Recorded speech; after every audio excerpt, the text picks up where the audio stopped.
Oh yeah. Yeah, what's up everybody? Might not have anybody tuned in right now, but I'm gonna wait a little bit and see what we can do. Bring some viewers on. You know, we're going live right here at 7:00 and we'll get the ball rolling. Gonna do a little promo right now and get the ball rolling.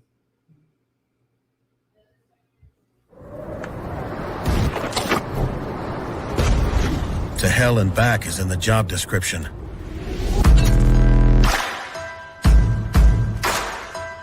Being roughed up, scuffed up, run over, kicked, thrown, dropped, dunked, and done the unthinkable is a duty we've embraced for more than 40 years. Through superior engineering and constant innovation, only Pelican has conquered the chaos a life of ambition can dish out. And we've done it to empower you. Yak Gadget, made in America, based outside of Nashville, Tennessee. Yak Gadget offers all kinds of storage accessories, quick mount motor mounts, anchor systems, track mounted accessories, even paddles. Go to yakgadget.com and get your kayak decked out for your next trip out on the water. The 153 Bait Company, based in Troy, Ohio, make everything from plastics to custom painted hard baits. Hook 'em hard and hook 'em off. All of our baits are made to order and all of our hard baits are hand painted to order. So go to the153anglers.com to place your order today. What is up, everybody? Welcome to a special edition of Chasin The Tide. We're live tonight. We're going to have a few of the winners from this past weekend's Rey Del Mar event in Corpus Christi, Texas, put on by Fin Factory, kayak shop down there in Corpus, and also one in the Valley. We originally scheduled to have 3 anglers on tonight. Unfortunately, one of them is on duty tonight. Firefighter, thanks for your support. And everything, all that good stuff. Eric, if you could jump on, hopefully we'll get you on. But we're gonna start things out tonight. I see we got some viewers. Please comment, give StreamYard permission so your name will be shown. If not, it's going to show up as Facebook user.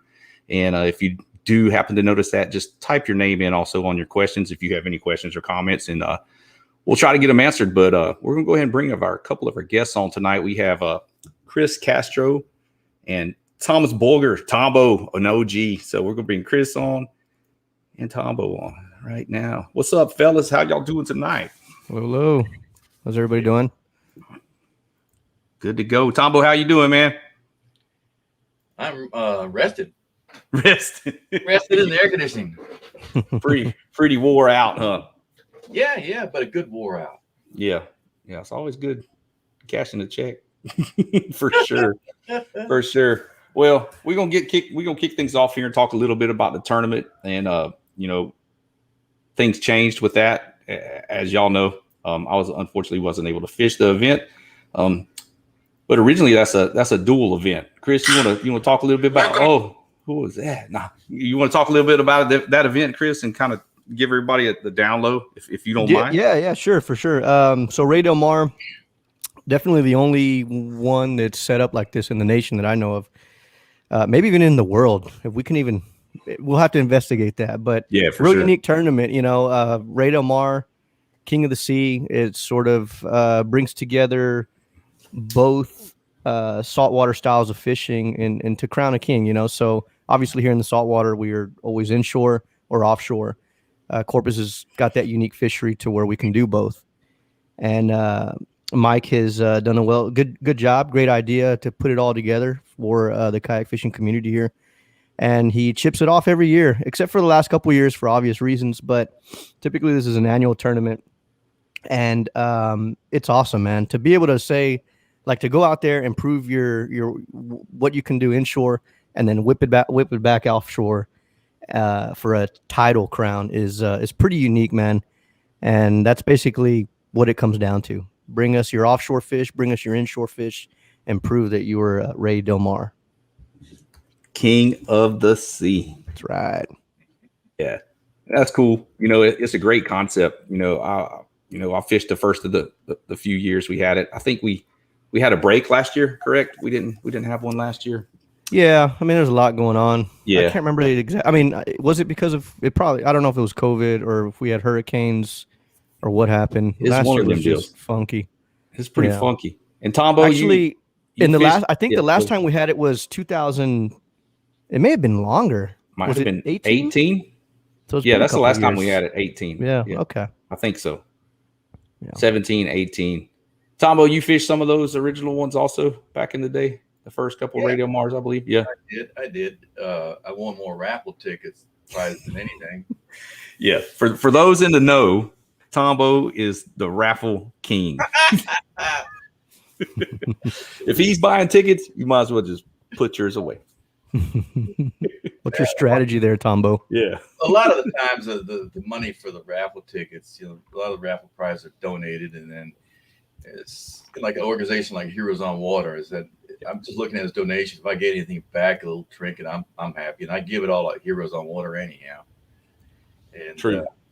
And I'm not the type of person that goes to a casino with slot machines. I'm looking for the 10-cent ones. I just like to hear the noise. That's like my wife. She gets on the penny slots and just ding, ding, ding, ding, ding, ding, ding, ding. I'm like, no, send me to the old bar 7 with the dollars and let me win some money. Yeah. If I don't do anything, I went fishing anyhow. And it's a reunion as such when I see a bunch of friends. And that's what's cool about all these tournaments too, the camaraderie and everything. We can't harp on that enough.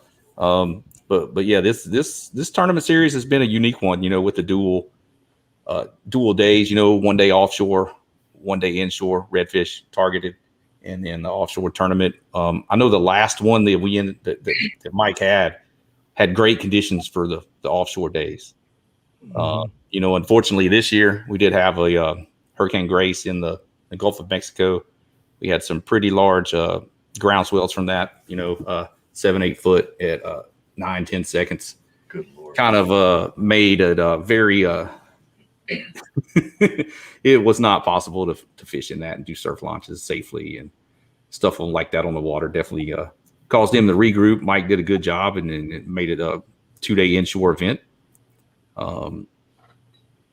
So yeah, we want to go over a little bit about how everything panned out for you.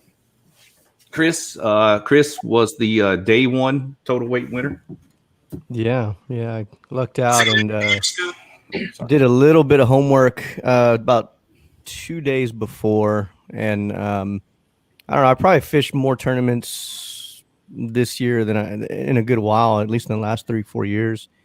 So I picked up on a few just environmental patterns, and I just kind of said, you know what, this may play out like a specific leg day on the PRL, for instance. And I just kind of lined up my strategy based on not necessarily notes, but just remembrance from those exact conditions and certain things going on back in those waters. So I just kept it simple, man. I knew I was going to have to be on the move, but I wanted to get all my fish right around the 9-10 o'clock mark, at least to feel a comfortable lead. And then from there on out, I was just planning on grinding. It's always a grind a little bit past that time, and you're just moving around, covering ground. And I was actually, I got on my early fish, so I felt comfortable. That always makes me feel comfortable when I do that. Like, it just kind of takes a little bit off the tension, right? It at least tells me or helps me to tell myself that, all right, well, I've got some fish. Now let's just see if I can look for some better fish. So I just went cruising around, man. And what I noticed from day one, for me at least, was a lot of these fish were moving into deeper areas where I couldn't really see them. They would just do little things where it's like, it looks like a deep wake, like a fish is deep in the water and moving, and I was just sight casting opportunistically like that. And a lot of times there was nothing there, and sometimes there was, and I spooked them, and I just got lucky, man. I got lucky with two decent ones. One of them was just kind of chilling on a little muddy flat area. And the other one was, I posted a video about it. You couldn't really see it. You can't really see it on that, but like on the raw GoPro footage, you can actually see a little wake sort of build up.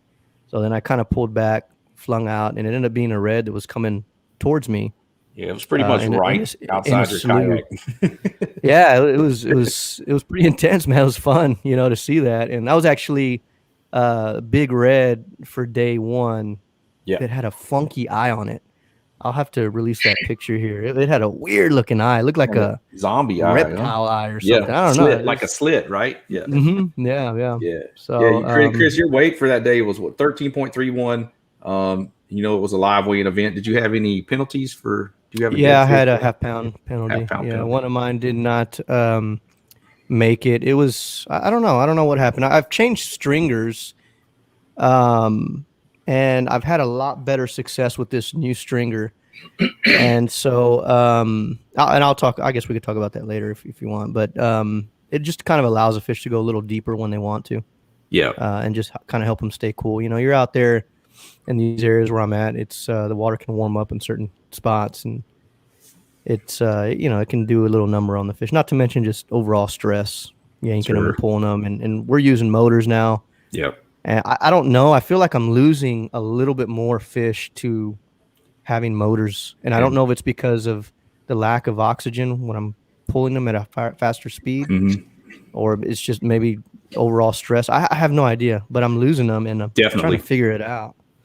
Yeah, it's definitely some stress, especially this time of year. As during the day, the flats warm up a lot quicker too. Water temps in the 90s, or makes it tough on the fish on a stringer in the first place. But as you're saying, yeah, stringer. I know Tombo had posted some on Facebook today about that, talking about his fish and stringers, and I had there's quite a few people chimed in on that also. But yeah, sight casting, opportunistic cast, deeper wakes and all that. Looks like it paid off for you, Chris. Throwing, what were you throwing? If you don't mind sharing that. Yeah, no, I was throwing those AM lures. I threw both Boca Chica and AM, but it's so I've been a big Boca Chica thrower for the past couple years. But AM has really, it's a good bait, man. It's built well. It lasts. The scent is a little potent. It's pretty but potent. Garlic is unique, man. I don't know. I just feel like it'll turn a fish around, like you guys just saw in that video I released. Right. And I'm sold with AM fishing. I used I don't know their technical name for the pattern, but it was a purple with sort of like a white-ish transparent underbelly. So yeah, Purple Storm or something. Something like that. Yeah. Yeah, they got a unique bait. It's definitely got like a swim bait body, but with a curly tail. Yeah, definitely get some action when you pop it or burn it through the water. It was pretty cool. Pretty cool. Pretty good stuff, man. So yeah, 13.31, and then we had Michael Hansen was in second with 13.13, but we also got Tombo on tonight. He was third place on day one with 12.47 pounds, and combined with his 2-day total with a fifth place finish with 8.70. Tom was your overall winner. He was the big kahuna. OG. The OG himself right there. Goes back way back. How long have you been paddling, Tombo? I figured you'd ask me that question, so I tried to remember. You need to take some ginkgo before these ginkgo biloba. Yeah. There was no ginkgo when I started paddling. Yes. I think about 93 is when I started. I didn't start in it to go fishing in contests. It's just the opportunity came up, and then I just enjoyed being on the water, and then one thing led to another. And then after 3 boats, I'm done with that. Yeah, bust out another 1,000. My tournament partner's learning that firsthand right now. I had a steering go out last weekend. And then I started in Louisiana, but I kept driving to Texas to see my relatives and go fishing out here, and that's what I did. I moved out here to Rockport, and then how many years I've done it? You usually have to do the math from 93 to now. I don't know. Yeah. Something years. Yeah. A long time. That's a long time. A lot of time on the water for sure. Oh, every bit of it was a lot of fun. Do you see? Can I ask you a question, Tombo? Since you've got a lot of fishing experience, or at least beginning experience over there in Louisiana, does it translate over to Texas fishing? Is it similar in ways? The style of fishing I like is the marsh, and you got it in both places. I think it's all about the hunt. I just figured out one day I just like the hunt of the fish, and then I catch it and thank it and go on try and hunt for the next fish. Mm-hmm. And doesn't always work out that way, but when it does, it sure is a lot of fun. Yeah. Okay. And, Yeah, well, tell us a little bit about your both of your days, Tombo. well, I just kind of get on that for us. Something. I would not have won this contest if they had the offshore event. It just kind of worked out that way. Yep. And then sometimes the blind squirrel can find the nut type of thing. And so I'm not complaining. But on Saturday, I had a place in mind. I don't normally fish there because it's a long paddle. And it takes a lot out of me just to launch. Just drag my kayak and my gear, and then I can't get that close to water. But once I get on the water, it was good. And then start out the day talking to my brother in heaven and saying, "You and me, brother." And he, like I say, give me the thumbs up, and then he says, "Don't drown or fall in the water." But I went to my marsh, and the water was up a little bit. It was up higher than Sunday. I could paddle over the entrance to this marsh, and then as soon as I got in there, I can hear the redfish blowing up. And I tell you, it just gets my blood going. And it just, and I caught some fish that were like 21 and 22. I really wanted to see what they looked like because I was looking for a tag for a boat. Yeah, you don't ever pass that up. And then exactly, I found them in a one place. The fish were about 25, 26 inches, all of them. And then I left, and then one of the fish died on the way in. And that's why I made that post. I'm tired of my fish dying, And I had both fish die on me on Sunday, except for the flounder I caught. That's the biggest flounder I ever caught. I wasn't entered in the flounder pot either. I just wanted to have a live fish to weigh in. And so just tell me what it weighs. And then, how much was that one? That was like 3 3/4 pounds. Yeah, that's a solid stud flounder right there. That's definitely there. Yeah, but it was all sight casting, and I'm fishing in water like 8 to 10 inches deep. Yep. And I'm using everybody's got their go-to rig, and I think I've caught 95% of my fish on one fishing rod. And I kind of blame Mike Morales on the stuff I brought. He says there's a limit of 4 fishing rods, so I brought 4 fishing rods. Guide in the way. And then I have a little gulp chartreuse mullet, like 3 inches long, and that's my standard issue stuff. Never wet a line on the other 3 rods. And look what happened. Twitch, pause. Yeah. Mm-hmm. So what was the Chris, you ended up winning a kayak, correct? Yeah. I ended up I think it was total of about a little bit over $3,000 worth of cash and prizes. The kayak was a Hoodoo. Oh, I can't remember the name. Impulse? I don't know. It's a new one. The new one? It just came out recently. It might be the Impulse 13.6, I believe. Yeah, it's got the Cahobi style drive in it also. Yeah, it sure does. Yeah. Pretty neat Tombo, little kayak. Almost looks like a Revo, sort of. Yeah. Like the whole. Yeah. And Tombo, what'd you end up with for the overall? About, I'm gonna guess it's about 24.5 pounds. Yeah. What were the prizes for the overall prizes? It was the Hobie Pro Angler 14. Oh, sweet. Yeah, and some cash, and I won some raffle prizes too. There you go. Stuff I needed. Who knew? I needed little things. Someone's talking to me. I needed a rope for my kayak. Mine broke on Saturday. And then I picked one up, and then, I still can't believe what I did. And then the first person I called was my wife. I sent a picture of the kayak. Guess what I got. And she was not going to call me back. She probably knew I was going to be on stage or something. Had the phone go off. I don't know. Yeah. I couldn't tell her. I had to show proof. Oh yeah. You're like, hey, check this out. It's still pinching myself. It just yeah. Oh, I know. Every time. I mean, anytime you get on the podium, and I can speak for Chris too. We've been on quite a few this year, and I still get the bubblies and the tinglies every time I get up on that stage, man. And I think there's nothing like it. If I don't get excited about that, it's time to quit. Exactly. Then everybody you meet through it, and you just can't say it enough. It's camaraderie. it's a reunion sometimes. I'll go up to Galveston or outside of Houston, and then I see friends, once or twice a year. But I've been seeing them for years, and then I have more friends every time I do it. But can I say one thing? Yes, sir. When I got up there with that silly outfit on and the hat and the robe and stuff like that, and I looked for a picture, I couldn't find one. Mike's got him somewhere for a bounty or something. I got to pay him.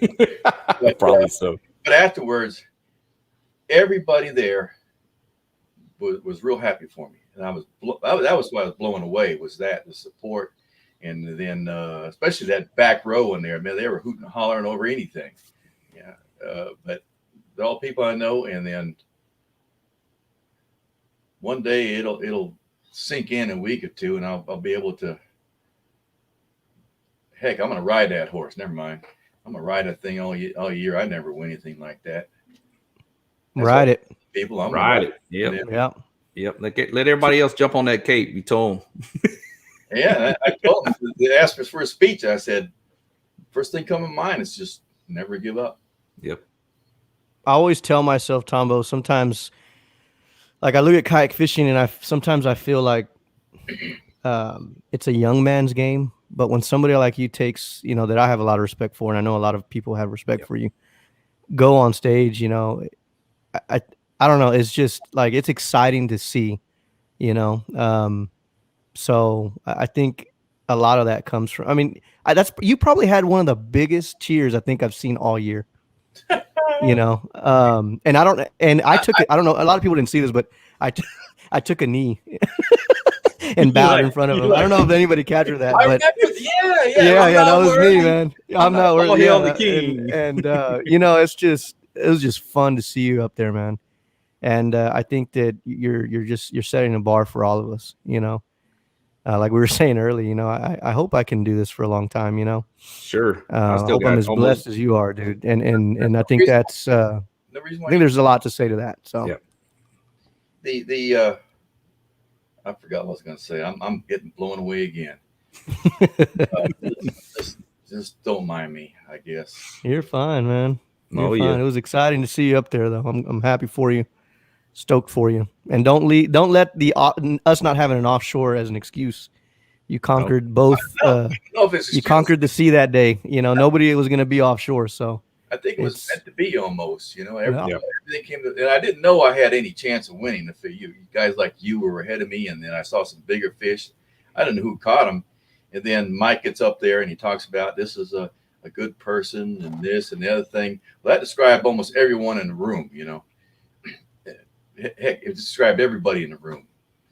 And then he says stuff about, I don't know anybody who's been fishing longer than this guy has in a kayak. And I went, uh-oh. I hopped up, and then he announced my name. I was like, geez. Surreal. Yeah, that's it. That's the word. Yeah. That's it. And and the next contest I enter, I'm going to have fun doing that too. I'm going fishing, That's the way I look at it. If I get something back for it, it's even better. It just sweetens that, puts a cherry on the top. Yeah. And do you remember the first time you ever got on stage? Gosh, I think it was in Matagorda. It was a contest sponsored by Cabela's. And I had never fished Matagorda before, and I had to follow somebody else that we know where to go. And then they took off in front of me. I had to catch up with them. And then they were going to go one place, and then I figured out where I was. And it's well, like all kayakers, we all go in different directions and then find our own way.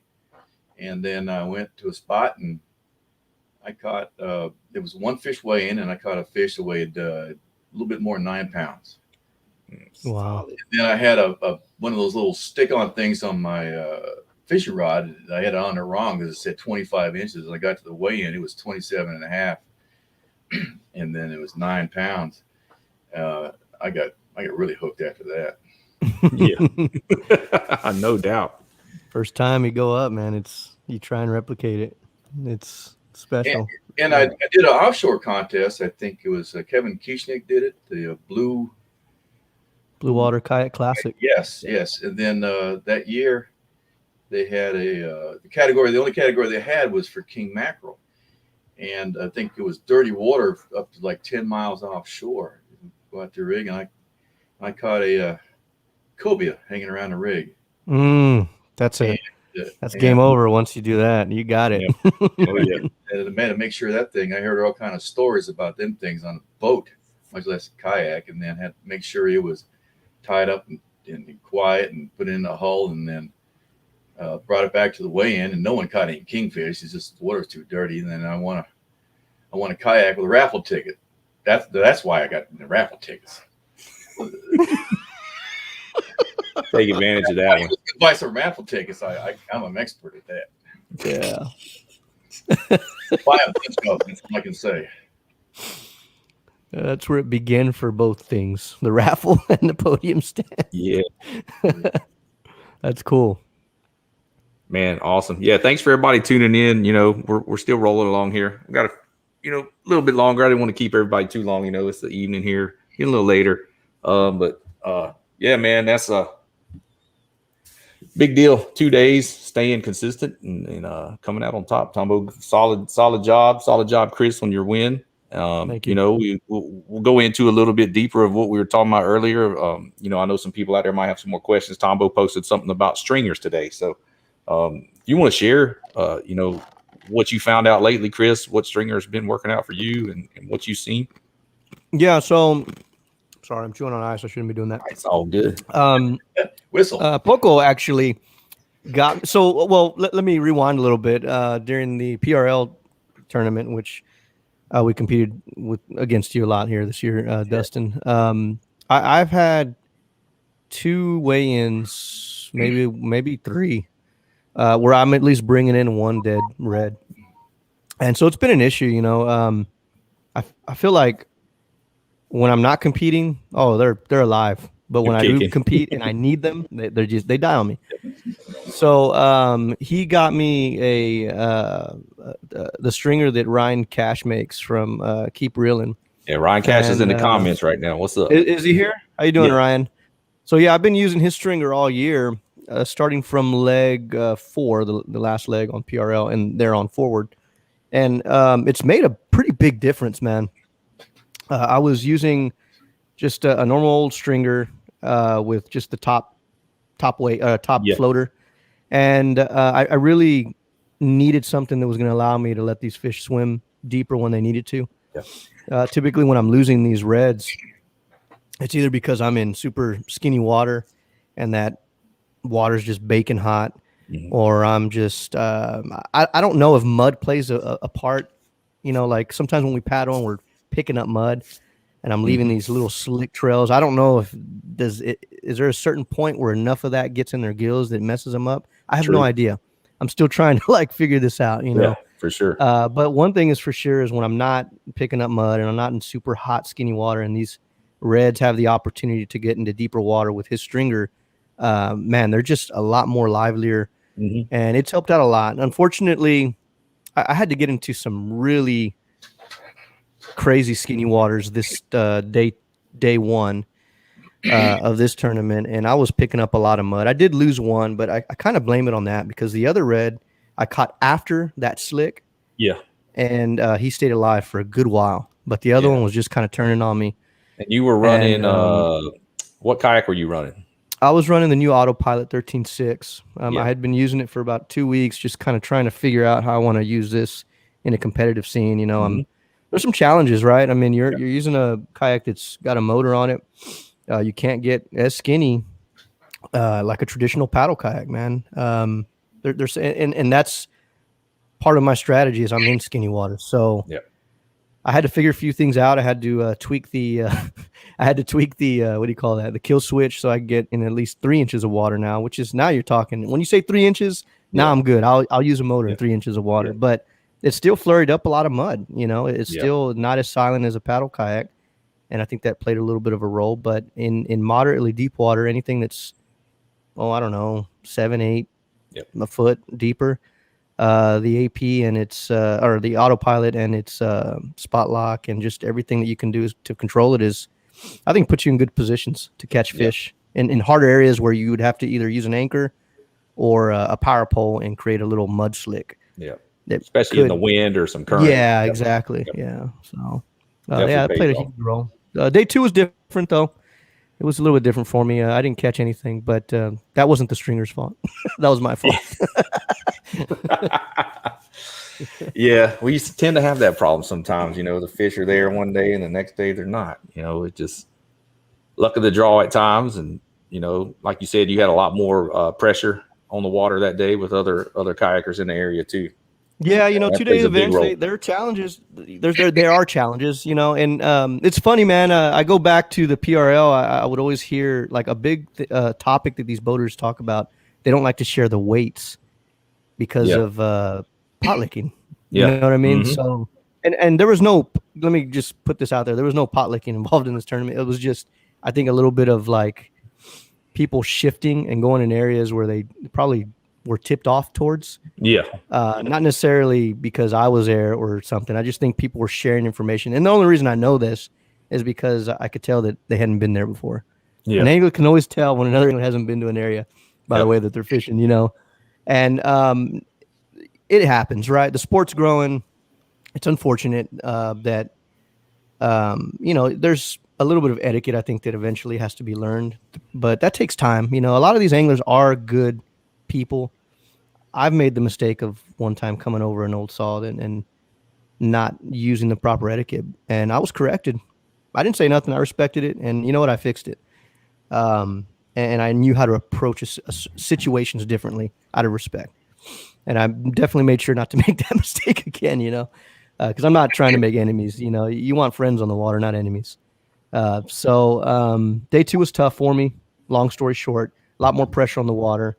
Kind of forced me to go a little bit above and beyond. I felt like I was pre-fishing day 2 because I kind of got off game plan. But we did find them. I mean, I had my opportunities. I found 3 solid eats in the slough, but sometimes when you're dealing with some little bit deeper water and that fish hits, you can get burned by a redfish if you don't have the right gear ratio.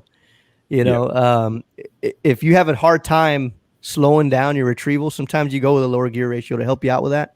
But the downside of that is if a fish hits and takes off towards you underneath your kayak and you're reeling, you can't catch up. Well, you never get a good hook set. So I lost 3 fish like that. What gear ratio did you have that day? What is it, 4 to 1 or something? It was slow. Oh, it was real spinning slow. reel, maybe? Right. Yeah. Reel? Okay. So, and I don't know. It was just, I made a mistake. It's plain and simple. And then I went hunting around, found a massive school of reds, and ended up catching a couple of them, but they were all 30. The first one was 30, and the other one was 31.25 or something like that. They're uppers for sure. So I was just like, wow, can't do nothing here. Caught an undersize, and that was just it, man. I caught fish that day, lost opportunities, missed opportunities rather, and that's just the way the cookie crumbles, dude. Right. True. It happens. You know what I mean? It really does. So all you can do is just give it your all. Right. That's all you can do. Tombo, any thoughts on how you readjusted on day 2? What played into your favor there? I just keep going. Yeah. I don't sit in one place and then I gone to one place. Okay, I've proven there's nothing but 20-inch redfish in here. I'm going to a whole different area or something like that. Yeah. And then I have a plan B and a plan C. And I keep moving. And then with my wanting to fish in real shallow water all the time, the adrenaline just kicks in when I see a wake or a tail come up or a blow up or something like that. It just keeps me going.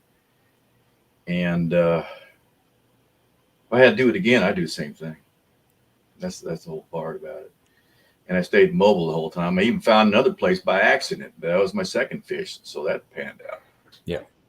And it wasn't no 31-inch fish like Chris got. That's a nice problem to have. And then 2 of them, geez, oh Pete's, really test your gear out with that stuff. I fished a 7'6" spinning rod that's rated for like 8-pound, 6-pound test. I use a 1000 series spinning reel, and because I'm downsizing everything. But that's just my style. That's what fits me. I think a couple of years ago I might have used heavy stuff, and I could really throw it. But if it ain't broke, I ain't fixing it.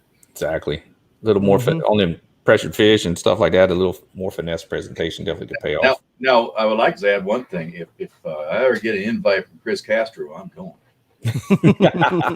Then hey man, that goes both ways. Yep. I could learn. I could learn a lot from you, man.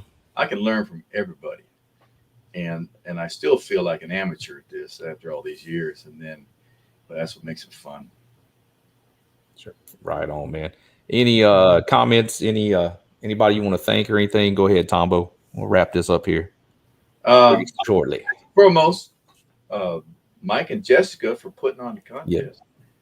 You for putting on this podcast. Oh, thank you, sir. And all the people at the weigh-in, they were just, whether they're fishing or not, we are all just about the same. We're all good people. And if it wasn't fun, I wouldn't do it. That's the big truth right there.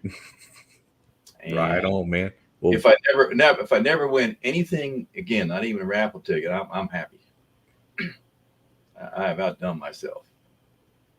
You ask anybody in my family, I was like, he don't win that much in this, but that's just keep my nose to grindstone. It's fishing, Yeah. I can throw it out there, I caught them too, gaff tops on the top water, or I can catch a perfect size redfish or my best trout. Who knows? That's what happens in saltwater. Just never know. Never know what's going to be on the end of that line. Like that big flounder you caught too. Big old choker. That was the only live fish I had that day. Jeez, okay. And then someone says, "Why didn't you enter the flounder pots?" That's the only flounder I caught all the year. I ain't waste my money on that. I just called Mike and just give him the money. I don't even bother with it if I did that. They had side pot for spots, but I did the big redfish only because if I ever caught the big redfish, I'll be kicking myself, for not entering. But God, it was a blast, and I can't wait for the next contest and this one next year.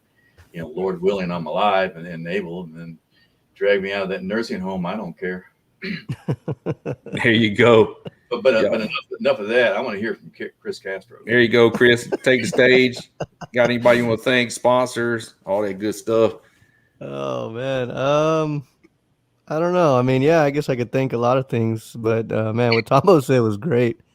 Going back to Mike and Jessica, it's not easy to do a tournament. They're the only ones that run this, and obviously they've been through some obstacles in the past few years with COVID and just the industry. The industry is in a weird spot. It's tough to be a tackle shop right now. I can tell you that because I have friends all across from here all the way up to North Texas, and it's tough, and I want to thank them for I don't know how hard it is for them right now, honestly, personally, but I know that it's just tough times, in general, and for them to just put this tournament together so that we could feel more normal, as if there's not big issues going on in our country right now. I have to say thanks.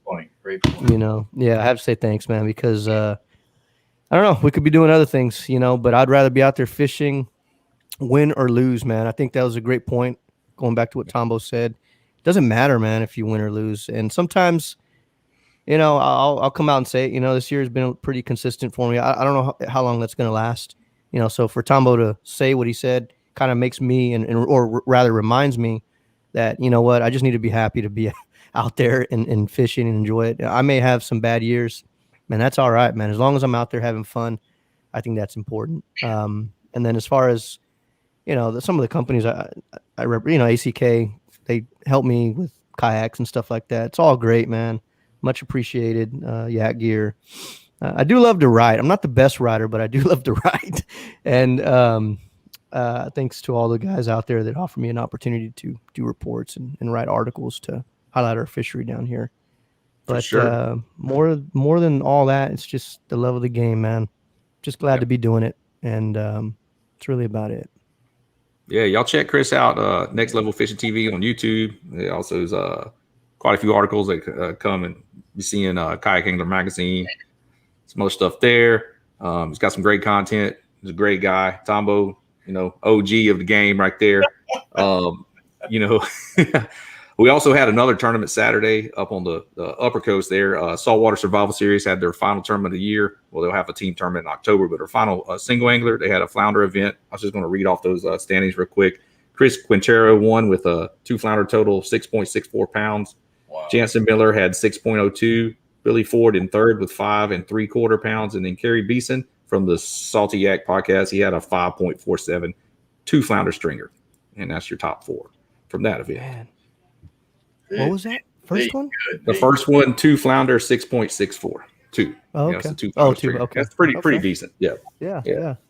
So Tombo, you had 2 of yours. You would have won. Yeah. How heavy was yours, Tombo? 3 3/4. Nice.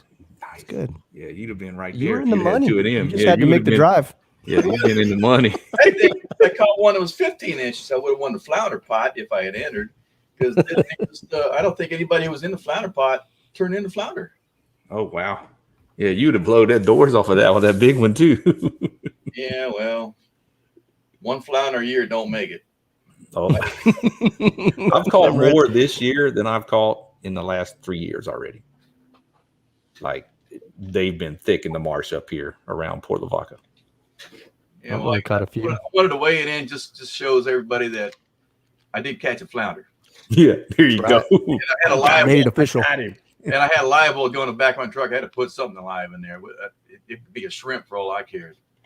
I was going to do that, but I'm not going to sleep again. I'm just going to be old wired the rest of the evening. Cool deal. Well, yeah, we got speaking of ACK, one of Chris's sponsors, they do have a rock board event coming up on October the 2nd. Any of you Texas listeners out there or viewers out there tuning in, that'll be a cool event. October 2nd, 2 redfish stringer. Their last one they had at San Luis Pass had a great turnout. Pretty good times there too. Looked like had some great food and camaraderie and everything. And then Saltwater Survival Series will have their team event on October the 9th. And also, I'm going to shout out Bayou Coast Kayak Fishing Club in Louisiana has their Fall and Tide event, which is a Hobie Worlds qualifier. That's coming up October the 16th. And Ride the Bull is this coming weekend. I leave tomorrow evening. I've never gone. I'm throwing artificials. Everybody thinks I'm crazy. Really? Yeah, I'm gonna throw jigs, spoons, and big crankbaits and rattle traps. I'm gonna run around with a torpedo and find some structure with the sonar, and I don't want to sit in one spot and soak bait. I'm just going to have fun. If it pays off, it does. If it doesn't, I still have fun, right? That's right. On the Cats tournament, it's coming to Rockport where I live at. Yeah. Anybody got any questions, whatever, y'all my guests. And then except for fishing spot. But you break down or something, I have a flat tire or need some, get a hold of me. Don't be calling for his spots. I'll teach you how to cook fish. I'll teach you where all the restaurants are. I think he drives a Jeep. So just look for a Jeep pulling a Hobie, and then you'll know where he's fishing. What color is my Jeep? Yellow one, right? Yeah, you know. I just took a guess. I don't know. He was disappointed on that one. I even painted the I'm kidding. I painted the hardtop yellow too. Yeah. Murphy drives the Jeep too, so you look out for Murphy too. He's got a newer model. He's got one of the 4 doors. I got an old TJ. He used to belong to my father, and then I put it all wild paint on there and made it bright, and the only reason I didn't drive that the way in because the air conditioner broke. But I have fun driving it. It kind of matches. I don't have a matching kayak yet, but my kayak. What kayak are you in? I have a Revolution 16. Oh, Revo. That thing cuts the water too. And it's what I found out was, like I said, I get a free wrap for kayak Tombo. Yeah, do you get a free wrap for that kayak, the one you won, or you can get it wrapped up? Seth Barnes, what's up, man? Write that name down now. Analog. Man, that kayak because I use the Mirage Drive to get to where I want to go fishing at. Then when I go fishing is the shallow water, take the Mirage Drive out, stick it under the bungee cord, and it spreads my weight over 16 feet instead of 13 feet like my other one did. Yeah. Yeah. And paddle's a lot better. Because it's more efficient, it's easier on me. Yes. Yeah. That's good to know. Okay. Well, I hope when I'm up there, I wouldn't have guessed as old as you said you were. I wouldn't have guessed it out there on the water like that. You out there messing around like that. So stoked, man. Props on you for getting out there and staying active in the water and just enjoying that sport, man. It's just awesome, and big props on the win overall for the Rey Del Mar. Chris Castro, first place on day one. Man. Awesome job, brother. Thank you. I hope we get to share some more tournaments and some more good times and a couple beers here coming up for the end of the year too, before we wrap up this season. So yeah, we've got a few more left. We'll see how it goes. Once again, thanks everybody. Thanks all the listeners tuning in, the viewers jump on here tonight. We appreciate everybody for the support. This live segment brought to you by Waterloo Rod Company and Trujador & Co. And we appreciate the show sponsors, everyone else, Pelican. Look at it. Look at zoom in. 153 Baits, Yeah Gadget, all that good stuff. Check this out on YouTube. We got a channel on YouTube, Pal and Finn. We're also part of the Waypoint TV Collective, Waypoint Outdoors. Jump on there and check us out. We're on the app. You can listen to all the podcasts, all different shows, everything. So once again, thanks everybody for tuning in for this special edition of Chasing the Tide, the live version. And see y'all next time. I have a quick question for you. Oh yeah, go ahead. Is this could be like where other people can see it after the fact? Yeah, you'll still be able to jump on there and see it on the Paddle and Fin page and on YouTube also. Okay. Yes, sir. I'll send you a link over. I appreciate We'll get that done, and you can share it and on your page and do all that good stuff. Yeah, it's all good. We'll take care of that. But yeah, Chris Castro, thank you for your time this evening.